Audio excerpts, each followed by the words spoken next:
గోపి గారు thank you so much. ఇప్పుడు త్రినాథ్ గారిని మాట్లాడాల్సిందిగా కోరుకుంటున్నాం. Hi everyone. First of all, RTH, congratulations to every one of the crew. And Damodar Garuki, Alane Mande Srinivas Gariki, Ashok sir, and the actors in the movie. Really very proud of you guys. ఇంకోటి ఏంటంటే నాకు movie launch అప్పుడు వెంకట్ నన్ను పిలవడం జరిగింది, but pro kabaddi ఉండడం వల్ల నేను రాలేకపోయాను. But I told him very clearly that success మీట్కి 101% వస్తా అని చెప్పాను. So that's what it is today. And Vasu గారు అలానే వంశీ గారు సపోర్ట్ ఉంటే ఎలాంటి చిన్న మూవీస్ అయినా కానీ సక్సెస్ చేరుకుంటాయి. మనల్ని సార్ ఒక్క విషయం శ్రీనివాస్ గారు, మనల్ని ఎంతమంది ఎన్ని విధాలుగా తొక్కాలనుకుంటే నిజం ఉన్నప్పుడు చాలా పైకి ఎగురుతాం.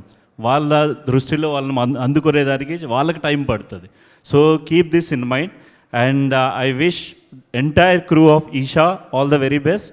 అండ్ ఈరోజే ఈషా మూవీ టికెట్స్ కూడా నైట్ బుక్ చేసాం. So I will give you the review tomorrow. Thank you so much.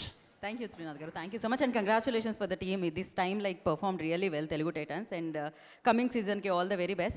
Now, okay, నేను అశోక్ కుమార్ గారిని పైకి పిలిచే ముందు డెఫినెట్గా సక్సెస్ వచ్చింది అన్నీ వచ్చాయంటే కొంచెం కొంచెం కొంచెం నెగిటివిటీ ఉంటుంది. డెఫినెట్లీ కొంచెంగా చాలా ఎక్కువ ఉంటుంది అనమాట ఇవాళ రేపు. ఆ నెగిటివిటీ పోవాలంటే మన నమ్మకాలు మనకు ఉంటాయి కదా. ఇప్పుడు ఒక పర్సన్ సినిమాకి దిష్టి తగిలింది తీయాలి అంటున్నాడు అనమాట. మరి ఎక్కువ వెయిట్ చేయించకూడదు. ఎక్కడ బ్రో?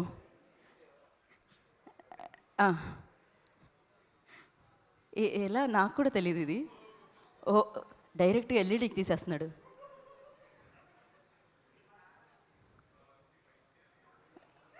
ఓకే, ఎదురు రావచ్చా లేదా?